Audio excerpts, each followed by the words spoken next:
الحمد للہ نحمدہ اما بعد فاعوذ باللہ من الشیطان الرجیم بسم اللہ الرحمن الرحیم والذین آمنوا اشد حبا للہ صدق اللہ العظیم۔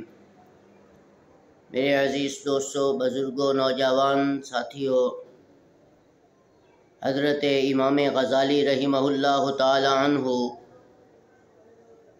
اپنی کتاب احیاء العلوم الدین جلد نمبر 3 صفحہ 873 میں یہ بات لکھتے ہیں کہ ایک مرتبہ ایک دوست اپنے دوست کے پاس گیا اس کے گھر، تو اس کے گھر کا دروازہ کھٹکھٹایا تو آدھی رات کا وقت تھا، تو وہ دوست اس کا گھر سے باہر آیا۔ تو اس دوست نے کہا کہ بھائی آدھی رات کے وقت کیسے آنا ہوا؟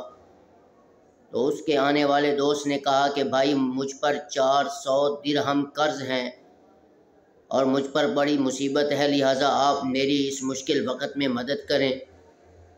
تو امام غزالی رحمۃ اللہ علیہ فرماتے ہیں اس دوست نے اپنے گھر کے اندر موجود 400 درہم تمام کے تمام اٹھا کے اپنے دوست کے حوالے کر دیے۔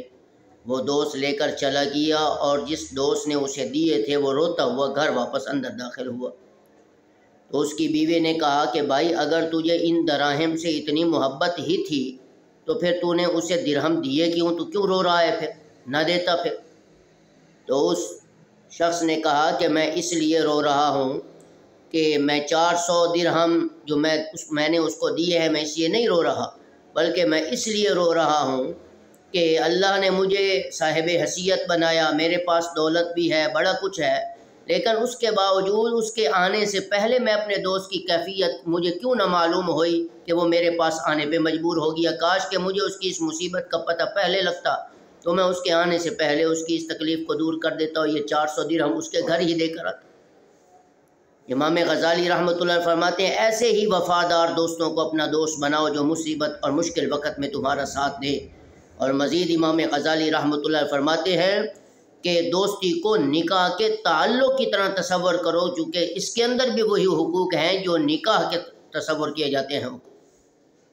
تو میری آپ سے بھی گزارش ہے، جو اس ویڈیو کو دیکھنے والے لوگ ہیں، میری آپ سے گزارش ہے کہ میری آج کی اس ویڈیو کو سمجھیں اور اس پر عمل کرنے کی کوشش کریں، تاکہ اس جیسا معاملہ اگر ہماری زندگی میں بھی آ جائے تو اسے احسن انداز کے ساتھ نمٹائیں اور وفادار دوستوں میں ہمارا بھی شمار ہو سکے، تاکہ رہتی دنیا تک ہمارا بھی نام زندہ ہو۔ السلام علیکم ورحمۃ اللہ وبرکاتہ۔